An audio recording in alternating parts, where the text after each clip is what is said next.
feeling and that feeling part of our personality, when we allow ourselves to practice and become comfortable with it, its real gift is connection. Connection with ourselves and with other people, and really feeling comfortable within our relationships.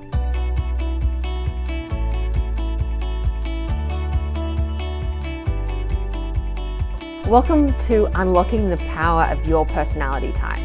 I'm your host, Samantha Mackay, lead trainer at Truity, certified coach and trainer, and longtime believer in the power of using personality type for personal growth. Now, it's really important to remember that your Myers-Briggs type is not a box.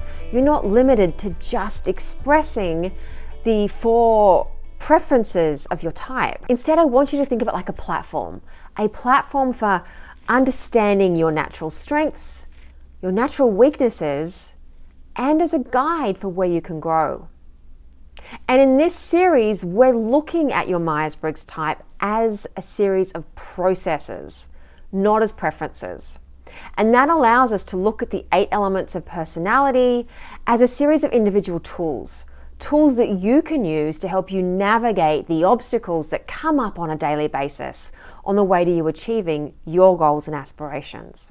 And in this episode, we're focused on feeling and how to build skill around the feeling aspect of your personality. And we're going to talk about why feeling benefits you, why we avoid it, and then I have 4 strategies for you to practice dipping into and exploring the feeling part of your personality. So how does feeling help us in our everyday lives? Well, when we focus on feelings, we're focused on our relationships with other people, as well as our relationship with ourselves.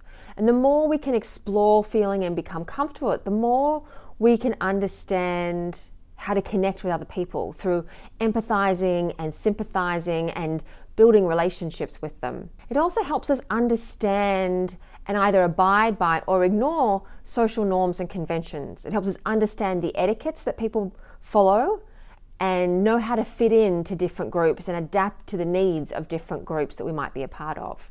It also helps us develop our own personal taste and really helps us refine what we like and dislike.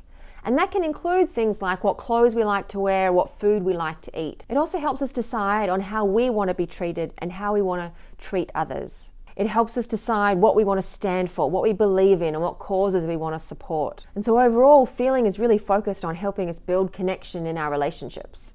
Those relationships can be on a very intimate level or on a broad level, thinking of the communities around the world that we might be a part of. And so the question I have for you here is, how would focusing on your relationships and putting time and attention into your relationships help you today? So why do we avoid feelings? And why do we avoid exploring and dipping into the feeling part of our personality? Well, feelings are abstract and nuanced and ethereal and subjective, and whilst we can have the same feelings, you and I can both be happy, our experience and understanding of happiness can vary. It takes time to really understand our feelings as well as the feelings of other people. It takes patience to hear everyone's point of view and to come to a consensus as a group.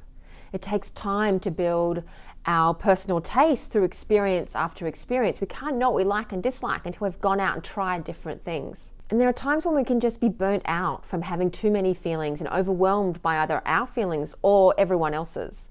And we just have to step back and not play in that space so much for a little while we recover. So my question for you is, what is your relationship with your feelings and your feelings with other people today? Like, what is the status of your feelings? Do you feel balanced? Do you feel out of alignment? Do you feel overwhelmed or drained? Where are you at with your feelings right now? So let's talk strategies. How are we going to start to practice building skill and comfort with feeling, with our relationships with ourselves and other people? So the 4 strategies I have for you are acknowledge, align, soften, and appreciate. Acknowledging is all about acknowledging our feelings and the feelings of others as they come up and giving them space and credence and trust and considering them to be important data as opposed to dismissing them. So a really good way to practice this for yourself is to aim to check in with your feelings on a regular basis. Maybe pick a day and every half hour ask yourself, am I mad, sad, glad, or afraid right now? And sometimes you can be a combination of multiple feelings. So we're never just one feeling. And if mad, sad, glad, and afraid is too simple for you, there are plenty of detailed lists of feeling words on the internet for you to download and play with. And the next time you're in conversation with someone, whether that's at work or at home, practice listening for and acknowledging their emotions. And that could be as simple as, sounds like you're really angry about this. Sounds like you're feeling really sad. Doesn't have to be complicated. It can still be simple. You can still just use those 4 options of mad, sad, glad, and afraid to just acknowledge what someone's feeling and see how they respond. And if you got it wrong, that's okay too. They will let you know. And now let's step back a little bit and aim to acknowledge the feelings of the people impacted by whatever you're working on. Whether that's designing a product or solving a problem, make a list of everyone who'll be impacted or affected in some way. And then make a list of everything that they're likely to feel from the experience, from this product or this change that you're implementing. And then expand on that list by considering what their needs or values might be and take account of all of that in the planning and implementation of that project. Now let's talk about align. And this is about aligning ourselves between our values and how we're living. While we all have values, we can't always articulate them as clearly as we'd like. And we're not always as aware of when we're living in alignment with those values as when we're not living in alignment with them. And this is something that really helps to get clarity on. There are plenty of values exercises out there, but one way you can do this for yourself is making a detailed list of all the things you like and dislike, and take your time to flesh this out. And then once you've got a good list going, start to look at the patterns or the themes you're seeing and what they tell you about what you value or what you consider important, both on the like and the dislike side. And then reviewing all of that, make a list of your values. Now you'll probably start off with 10, and then I'd encourage you to whittle that down to 5 and then ultimately 1 or 2. Because we have less values than we think we do, because they're all an extension of 1 or 2 core values. And now that you have your values, I want you to assess the level to which you're living in alignment with them. Maybe put that on a 1 to 5 scale, and then list out the activities or things you do that are in alignment with those values, and then the things you do that are not in alignment with those values. And notice how each of them make you feel. What internal sensations do you notice when you're making and reviewing these lists? And consider, how could you possibly start living in alignment with these values more? What would you need to change in your life for that to happen? Now let's talk about softening. And this is where we want to soften some of our communication style and tone down some of our directness to have a more invitational, participatory, collaborative style with other people. So there are a couple of ways you can do this. One, as opposed to issuing a statement, ask a question. For example, have you thought about this? Would you mind if we tried? Is now a good time to make a few suggestions? Could I give you some feedback on that? And so by asking a question, the other person has a chance to decide whether they're ready to participate, the level to which they want to participate, and gives them a sense of permission rather than it feeling like an order or something they have to do. The next thing you can try is withholding your opinion.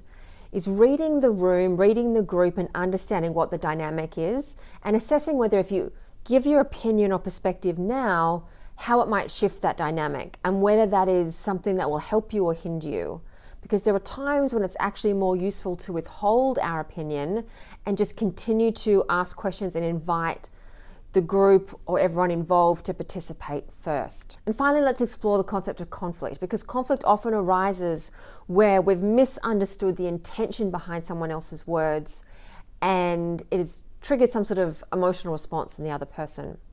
So go back and look at some situations where what you said caused conflict or hurt feelings, and take a look at what was it you actually said, and brainstorm different ways you could say that in a way that's more softened, but still clear, still communicating what you want to get across. Because ultimately you want to be able to communicate clearly and effectively, but compassionately, in a way that builds the relationship even if conflict arises. And if you know you're going to be going into a conversation where there will be conflict because you disagree on something, start by looking for common ground first. Aim to build the relationship first, reassure the relationship, form a bond through whatever it is that you agree on before starting to explore what you disagree on. And my final strategy for you around practicing getting into the feeling side of your personality is appreciation. Now you can just start by aiming to appreciate other people more regularly, maybe a couple of times a week or even a couple of times a day. You're looking to appreciate someone for their contribution, for their ideas, for their actions, and aim to be as specific as possible when you're giving that appreciation. But we don't just have to appreciate others for what they've done or what they've accomplished. We can also compliment them just for being who they are, for their personality, for their strengths, for their qualities and characteristics. We can just appreciate people for just being themselves. And so those are my 4 strategies to help you practice getting into and comfortable with feeling. And so that was acknowledge, align, soften, and appreciate. So my final question for you is, how are you going to use your emotional intelligence today? Are you going to use it to listen to your own emotions? Are you going to use it to spend quality time with other people, appreciating what they're bringing to the world? Are you going to use it to have a tough conversation and resolve some conflict that has been ignored for too long? And there are all different ways to tap into this side of your personality. I'd love to hear what you tried. Let me know in the comments below. What did you do? How did it go? What would you try next time? And I'll see you again soon when we talk about judging and perceiving.